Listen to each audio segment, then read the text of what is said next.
color. We turn now to Mississippi, where 6 white former police officers who called themselves the Goon Squad have pleaded guilty to raiding a home and torturing 2 black men earlier this year, after first trying to cover up their actions. Some of the officers face life in prison. Enter the court shackled in chains. Each officer received from 10 to 20 years for the January 2023 abuse and torture of Michael Jenkins and Eddie Parker.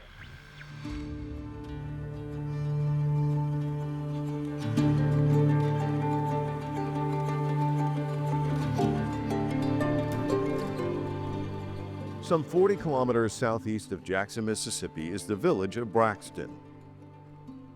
On the night of January the 24th, 2023, Michael Corey Jenkins visited his friend, Eddie Terrell Parker, at his home. The night would change their lives forever. Didn't work that day, so I was just down there chilling with them on the couch. I had just ate. I was about to sleep really, and I heard them booming. It did about 5 times. A white neighbor had complained that 2 black men were staying with a white woman at this house. Shortly after, 6 white Rankin County deputies burst into the house without a warrant. When they come in, I heard them saying, "Get down." I seen the flashlight and already knew it was then. I knew it was the police. You know what I'm saying? It was a bus. Like I said, when I come out my room and I saw, who it was, it was the officers, and they was, with the screaming and telling me to get down. I remember, like I said, we got handcuffed off top. I mean, that was the first thing they did, It didn't sound like it was gonna be a good night. They didn't come to play Ring Around the Roses with us. This is where most of it went down, as far as the torture session. It went down, mainly in here. Like here, you can see the stains there. It's from the waterboard. I remember getting tased off top, and it was I've never been tased before. Like I said, I've never did anything to warrant being tased. So I could say that's probably what made me pass out. Racial slurs and kicking me and punching me and tasing me all at the same time. It was all of them on me at the first. All 6 of them. One right here, they was surrounding me. And one kicking me, and 2 of them had tasers on my back here. And one right here in front of me, kicking my head and punching me. And that's when the waterboard started. And chocolate syrup, oil, milk, liquor, wine, whatever they can find. After some 90 minutes, an officer shoved a gun in Jenkins' mouth while he was handcuffed. They brought him in the room where I was, sat on the couch, and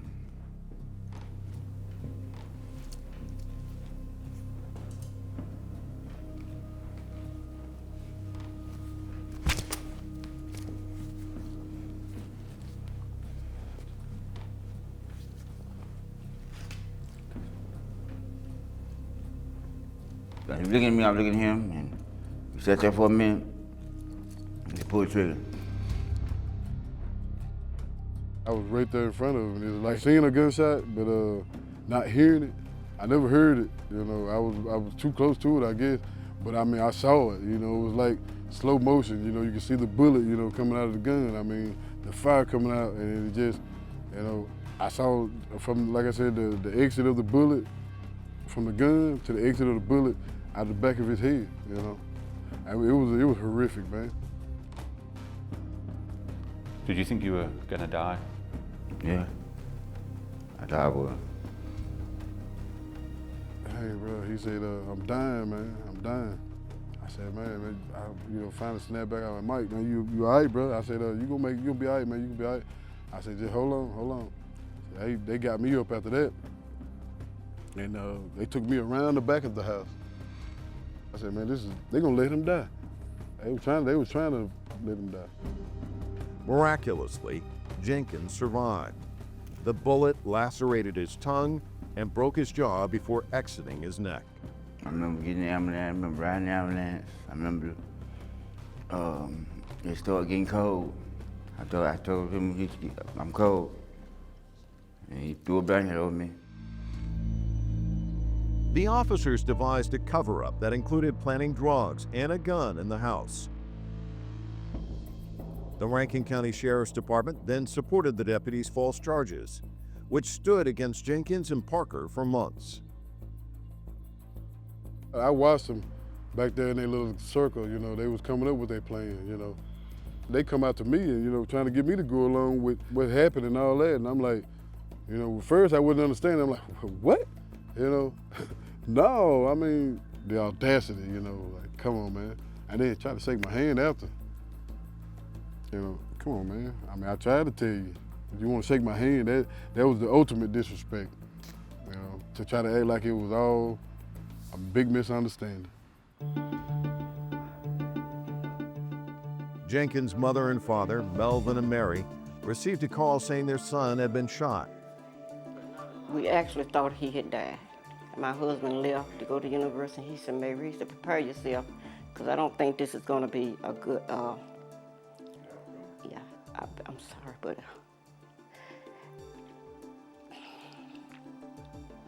so I watched my husband leave, and I was trying to prepare myself, you know, for him to come back and tell me Michael was dead, and, you know, because they went out to the house and they saw all the blood, and, you know, that I just, you know, and we didn't know anything. I was trying to prepare myself to never see my son again, but I was scared and grateful to God that he was alive, because you could see that he had been physically abused.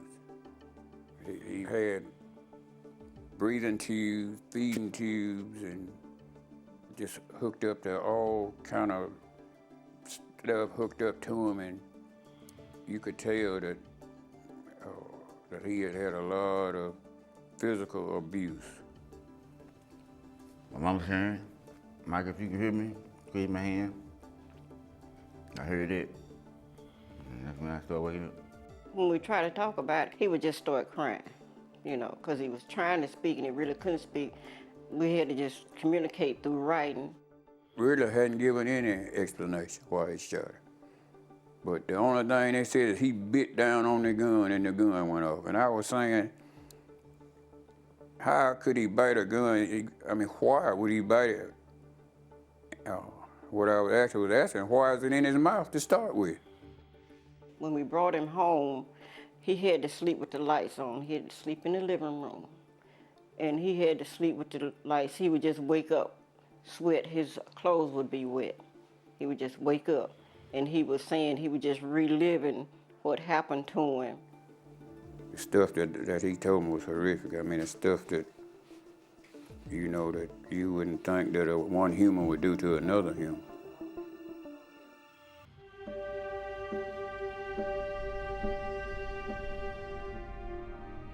Still going through pain. Really can't eat in my jaw. Still have nightmares. Speech. Traumatized. It's messed up. It's like right here in this down plant like it just would. Every time we get to a certain part, I break down. I get mad all over again. Yeah. Start crying. His jaw, man, when he eats it, kills him. It's just pain. He'll grab his jaw and just grimace with pain when he tries to eat. His eye, he can barely see out his eye. We have to tape his eye closed because of the nerve damage on that side of the face. He can't close his eye. So every night I have to put tape on his eye to close it. Whenever he gets sit down to eat, he just sit there sometimes because he's just afraid to take that first bite because it's so painful. He just hold his jaw and just go down. So, you know, although his scars have healed, his inner scars are still there, and they probably will be for the rest of his life.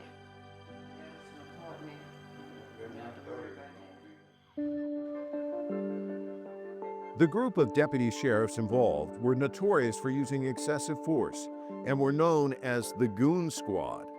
That night, the officers made a promise. They would kill anyone who told the truth about what happened. But pressure elsewhere was beginning to be exerted. A U.S. Justice Department probe began examining the case in February of 2023. And then in June, one of the officers came forward and confessed. All 6 officers were either fired from the force or resigned. In August, all 6 former officers pleaded guilty to numerous acts of racially motivated violent torture. Like a pile of rocks lifted out of me, like the sun came out, like. It was weight lifted off, but weight, you know what I'm saying, that was still on me. I didn't know what I felt, you know, I really didn't. The only thing I could do was cry, you know. It was, I got validated. I felt validated for what I was saying.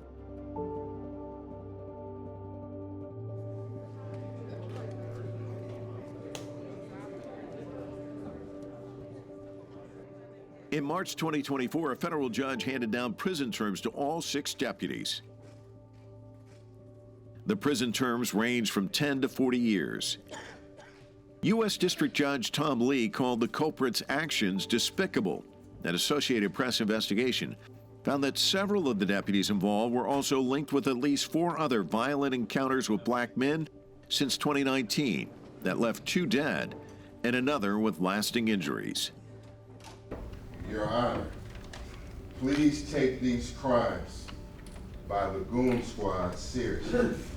Today, the judge in this Circuit County Court has given out justice to the Rankin County Goon Squad and have brought them to justice in front of the world here today. In the same location where they have harmed many people, they were brought here in prison outfits, prison uniforms, and they're all headed to jail for a long time. That's right, man.